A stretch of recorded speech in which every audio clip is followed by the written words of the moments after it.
here we go. Now, I hadn't taught in 10 days, so I'm kind of rusty, but hang in there with me. And my board got all crinkled up, but we're going to make do and do what we can. Ivy's booty's all over there trying to help hold it, so. All right, the first thing is when I taught 5th grade math, I always taught decimals and fractions in the same unit so that my kids could train your brain. Decimals and fractions are the exact same numbers. Both of them are representing a part of a whole number.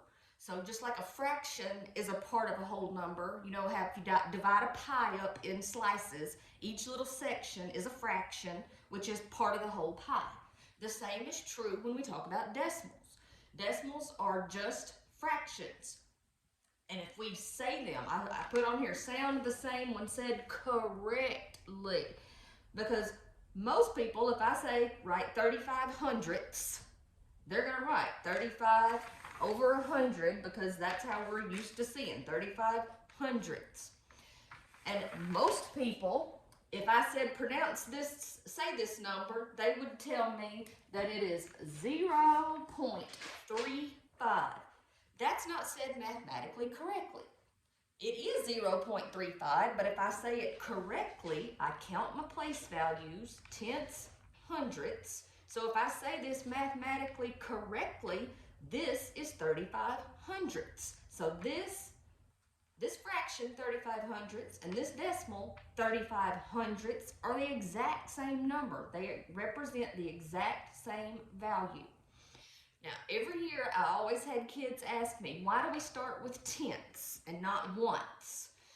Because if I put it over here, why we do not have a once place. When we do whole numbers, yeah, we have ones, but we don't have once because if I wrote one, a 1 over 1, if I wrote a 1/1, that would be saying that I have 1 over 1, which is just 1, so which that's a whole number. So that's why we don't have once. When we start counting place values in decimal numbers, we start with tenths. Tenths, hundredths, thousandths, 10,000ths, and so on. All right. The second thing that you have to train your brain.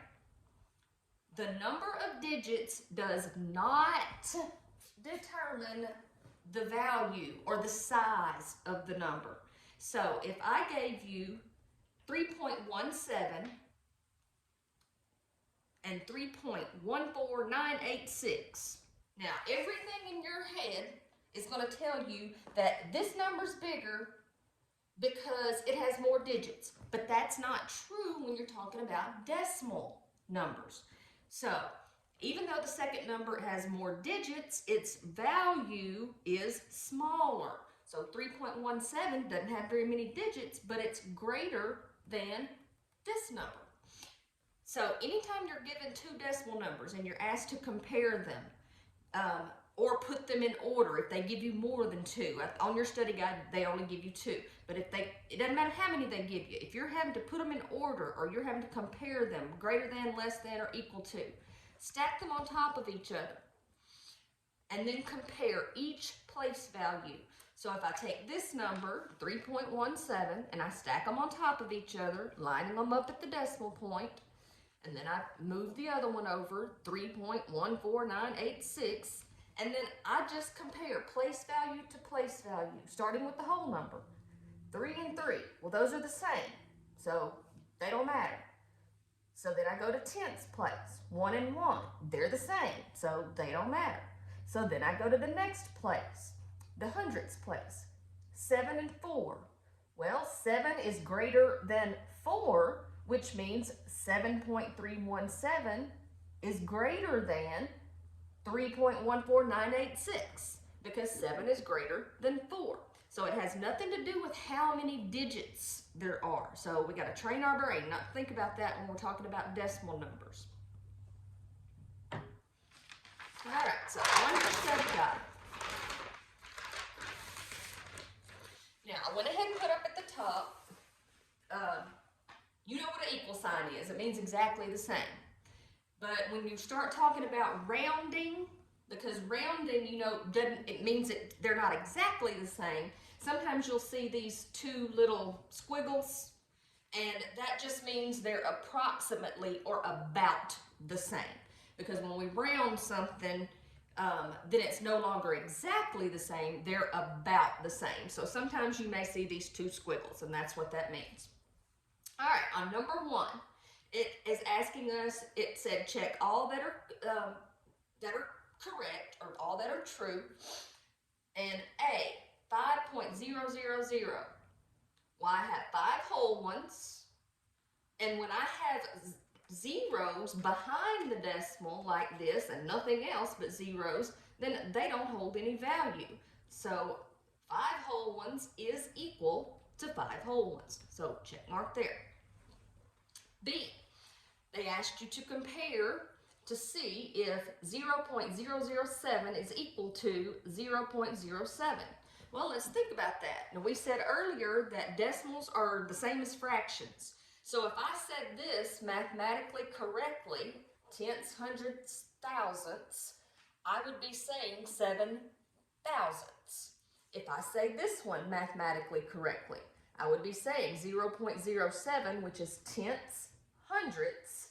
So this is 7 hundredths. And if we think about a pie, if I had a pie and I divided it into thousand pieces, or I had a pie and I divided it into 100 pieces, I'd rather have 7 of those hundredths, because if I only have it divided in 100 pieces, then each piece is going to be bigger. We can also look at it using the stacking process. So if I go over here, they want me to see if these are equivalent. Well, if I stack them over here, lining up at the decimal, these are the same. The next number, 0, 0, those are the same. The next number, 0 and 7. Well, 0 is less than 7. So that tells me immediately that this number is truly less than this number. So X on that one. They're not equivalent. This is 7 thousandths, this is 7 hundredths. C, they asked you to compare 0.375 and 0.61. So I'm going to stack them, lining them up at the decimal. 0.375, 0.61. And then I start with the whole number and just compare number to number. 0 and 0, those are the same, so they don't matter. In the tenths place, I have a 3 and I have a 6. Well, 3 is less than 6, which means this whole number, even though it has more digits, it's less than this number. So this one is not correct. 3.74 and 3.53. If I said it mathematically correctly, this is 3 and 74 tenths hundredths. So 3 and 74 hundredths, and this is 3 and tenths hundredths, 53 hundredths. So I know that if this is in thousandths and this is in hundredths, if I write them like this, then I can compare digit to digit. So I take each one, write them, stack them on top of each other, lining them up at the decimal place, and then just start comparing place values.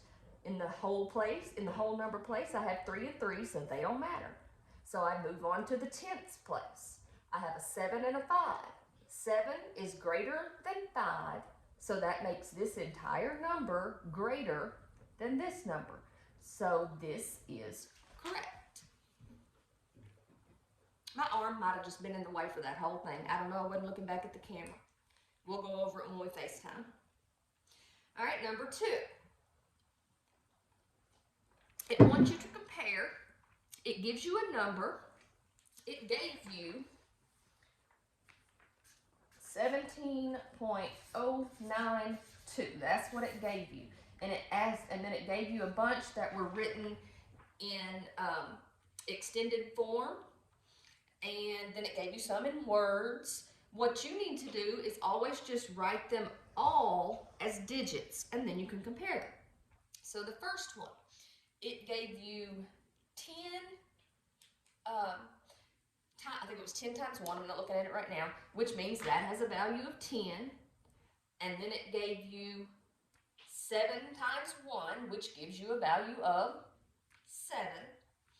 and then it gave you 9 times 100, which gives you 9 hundredths, and then it gave you 2 times 1,000th, which gives you 2 tenths, hundredths, thousandths. So if I take all that and then I put it together, writing it in just digits with the decimal, I have 17 whole ones. So there's my 17. And decimal point, we both have zeros here, so that's still 0. Then I have 9 plus 0, so there's my 9. And then I would have a 2.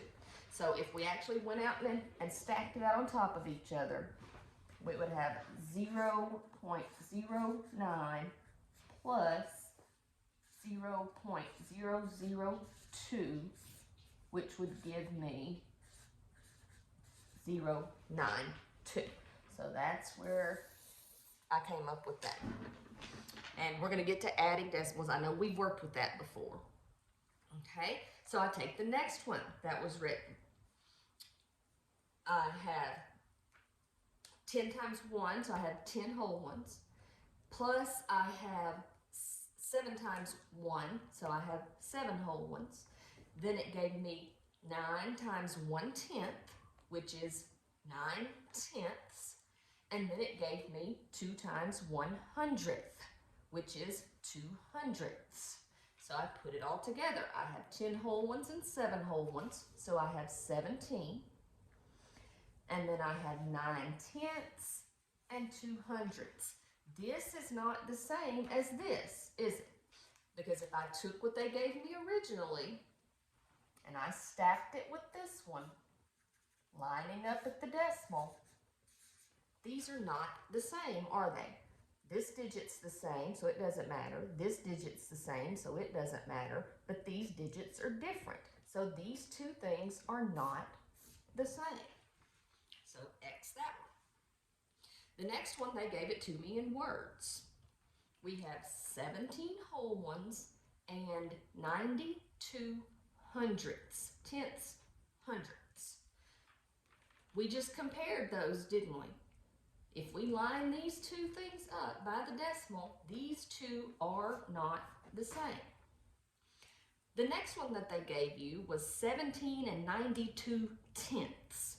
Well, that doesn't even make sense, does it? We can't have 92 tenths, because if I had 92 tenths, that would be the same as 92 over 10, like a fraction, which then comes out to a mixed number. That would leave me with 9 whole ones and 2 tenths. So it's not even possible to say 92 tenths. So that one doesn't apply. And then the last one, it gave me 17 and 92 thousandths. It was written as words, and if I check the place value, tenths, hundredths, thousandths, how many of them? 92. And this looks exactly like this. So A and E are the same as the original that they gave us. Excuse me, Abby.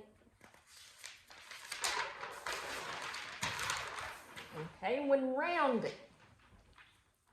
Anytime you're going to be rounding, the first thing that you need to do when they give you a number is draw a line under the place value, the value that it said. So whatever they told you to round to, you go ahead and underline that place value.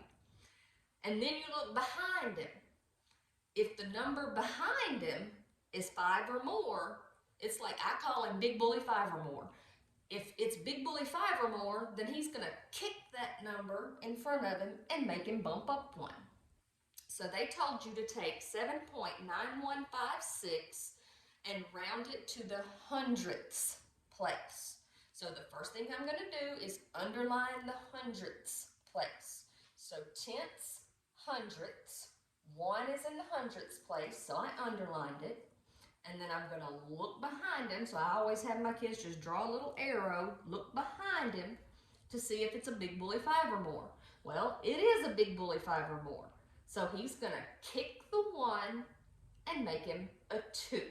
So if you round 7.9156 to the hundredths place, you end up with approximately or about 7.92. B, they gave us 17.0181 and told us to round it to the thousandths place.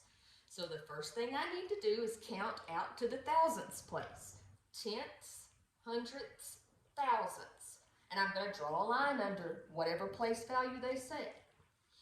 And then I'm going to draw me a little loop to look behind him. So he's going to look back behind him, and there's a 1. So that's not a Big Bully 5 or more. So he's not going to get kicked, meaning he's going to stay the same. He's not going to get kicked up 1. So this, rounded to the thousandths place, is approximately or about 17.018. The 8 didn't change because this was not a Big Bully 5 or more. C, they gave us 21.4645 and asked us to round to the tenths place. So the first thing I do is draw a line under the tenths place so that I know where I'm rounding. I draw me a little loop to the back so I can look behind him. This is a Big Bully 5 or more, so he's going to kick this number up 1. So this, rounded to the tenths place, is approximately or about, remember this 4 got kicked, so 21.5. D, 18.7987 rounded to the whole. So the whole number is on this side. So I draw a line under the first whole number, just like always. I loop behind to see who's back there. It is a Big Bully 5 or more, so he's going to kick that 8, and he'll bump up 1. So this, rounded to the nearest whole, is approximately or about 19. This was where you were rounding. This is Big Bully 5 or more, so he kicked him, so he's going to kick him up 1 to 19. Okay, now I know we've worked on this before. When adding decimals, the first thing you need to do is line up your decimal. So they gave us 235 and 8/10 or 0.8 plus 5.44. So I wrote in my numbers. Now I like to put just a placeholder 0 because they just gave me that. But I like to stick in a placeholder 0 so that I have a digit over every digit. Go ahead and drop that decimal place all the way to the bottom into the answer and then add like you always would. 0 plus 4 is 4. 8 plus 4 is 12. So I put my 2, carry my 1. 5 plus 5 is 10, plus the 1 I carried is 11. So put my 1, carry my 1. 1 plus 3 is 4. 2 plus nothing is 2. So we end up with 241.24. The next one they gave us, we're again adding decimals. So we want to write our numbers and line our decimals up all the way down in the problem and the answer. And then we add as usual. 6 plus 1 is 7. 8 plus 1 is 9. 7 plus 2 is 9. And 2 plus 1 is 3. So we end up with 39.97. Okay, now the same rule applies if you're subtracting with decimals. You need to line up that decimal point all the way down. So they gave me 78.84 minus 35.6. So I went ahead, I wrote my numbers down, and I went ahead and dropped that decimal place all the way down into the answer. And now I can go back and subtract as always. 4 minus nothing, and you can put a placeholder 0 in there. So 4 minus 0 is 4. 8 minus 6 is 2. 8 minus 5 is 3. And 7 minus 3 is 4. So we end up with 43.24. The next one, we're still subtracting, so those decimal points need to line up all the way down into the answer. And then I subtract as always. Now, when I was working with 5th grade, I have a lot of kids who get mixed up when they have to borrow across multiple times. So they're always, they think it's stupid when we start, but then I see them telling that story in their head. You tell yourself the borrowing story. We look at these as neighbors. Okay, I can't take 8 from 2. So 2 goes next door to his neighbor and asks if he can borrow some. And he has enough, so he says yeah. So he will become a 4. He was the original borrower, so he gets to keep all the place value, and he will become a 12. So now I can do that. 12 minus 8 is 4. 4 minus 3 is 1. Now, I get to this place value. I can't take 4 from 1. So he goes next door to his neighbor, to 7. And, well, 7 already doesn't have enough, does he? But he's a good neighbor. He says, yeah, I'll loan it to you, but I'm going to have to ask my neighbor. So he's a good neighbor, but he's going to have to come over here and ask this neighbor. He has enough. So he says, yeah, I'll loan it to you. So this becomes a 3. And this is where my kids get mixed up. And this is why don't put any values over anything until you're working your way back across through the story. 7. He would have been a 17, but he was a good neighbor. He had already loaned some, so he doesn't get to keep it all. So instead of being a 17, he's a 16. Now the 1 was the original borrower, so he gets to keep the whole place value. So 1 will become 11. Now I can do the math. 11 minus 4 is 7. 16 minus 9 is 7. And 3 minus 2 is 1. Now, my kids also don't like to do this, but subtraction is the opposite of addition, and most people are better at adding than they are subtracting, especially if you have to borrow across multiple times. So always just take your 2 bottom numbers, take these 2. If I add these 2 back together, I should get what I started with. So just go to the side somewhere. You're not going to want to, because my kids never want to either, but the ones that do it make far fewer mistakes. So if I had the 29.438 and I add it back to the answer I got, 17.714. And I add those together. 8 plus 4 is 12. 3 plus 1 is 4 plus the one I borrowed is 5. 4 plus 7 is 11. 9 plus 7 is 16, plus the one I carried is 17. 2 plus 1 is 3, plus the one I carried is 4. And that is what I started with. So always double check yourself by adding these 2 back together. You should get what you started with. I know you're not going to want to do it because my kids don't want to do it either, but most people add better than they subtract. Okay, the last one. This is one where you definitely need to tell yourself the stupid story because you have a lot of borrowing to do all the way across. All right, 8 minus 3 is 5. We can do that. But when we get to the next one, I can't take 6 from 0. So he's going to have to borrow. He goes next door to his neighbor. Well, his neighbor, he already doesn't have enough, does he?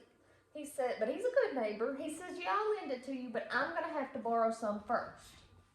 So he goes over here to this neighbor. This neighbor, he already doesn't have enough. But he's a good neighbor. He says, yeah, I'll loan it to you, but I'm going to have to borrow it first. So he goes all the way over here to this neighbor. This neighbor has enough for everybody. So this neighbor will become a 6. Now, this neighbor, he would have been a 10, but he already gave some away, so he only gets to be a 9. This neighbor would have been a 10, but he already gave some away, so he's a 9. This neighbor is the original borrower, so he gets to keep the whole place value. He would be a 10, and he still gets to be a 10 because he's the original borrower. Now I can subtract. 10 minus 6 is 4. 9 minus 1 is 8. 9 minus 5 is 4. And 6 minus nothing is 6. Now, again, if I add these two back together, and we're typically better at adding than we are subtracting, especially if we have to borrow across multiple times, if I add these two back together and I did it correctly, I should get what I started with. So I'm just going to make me a bubble and go here to check myself. I have 648.45 plus 51.63. I line my decimals up. 5 plus 3 is 8. 4 plus 6 is 10, carry the 1. 8 plus 1 is 9, plus the 1 we carried is 10. 4 plus 5 is 9, plus the 1 we carried is 10. And 6 plus the 1 we carried is 7. So yes, I did get what I started with. So again, I know you don't want to do this step. I know, but we add better than we subtract. So double check yourself. If you don't get what you started with, then you probably forgot that somebody had already loaned some. All right. When multiplying decimals, you do not have to line up the decimal. Write the numbers exactly as they are. Just keep your place values on top of each other. The decimals do not have to line up, and you multiply like always. Don't worry about where that decimal is going to go in the answer until you do all the multiplication, and then we'll worry about that. All right, so first, they don't have to line up. We're just going to go ahead and do regular multiplication here. 4 times 7 is 28. 2. 4 times 6 is 24, plus the 2 I carried is 26.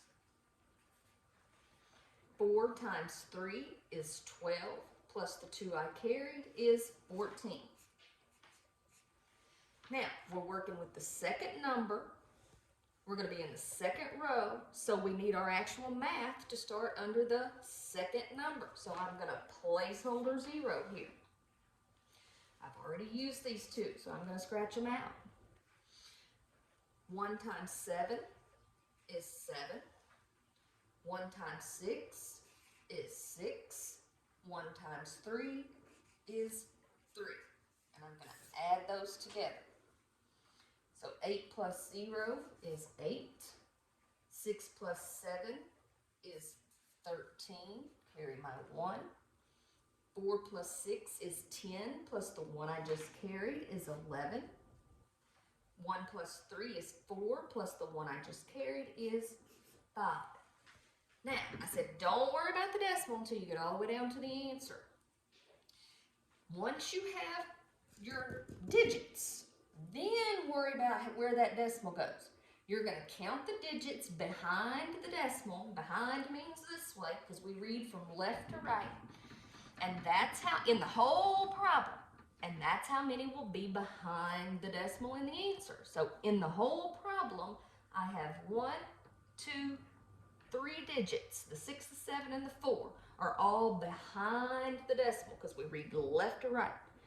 So if I have 1, 2, 3 behind the decimal in the whole problem, I will have 1, 2, 3 behind the decimal in the answer. So my final answer is 5.138. Gonna have to get right back to you because Abby's ringing a bell and needs to go outside.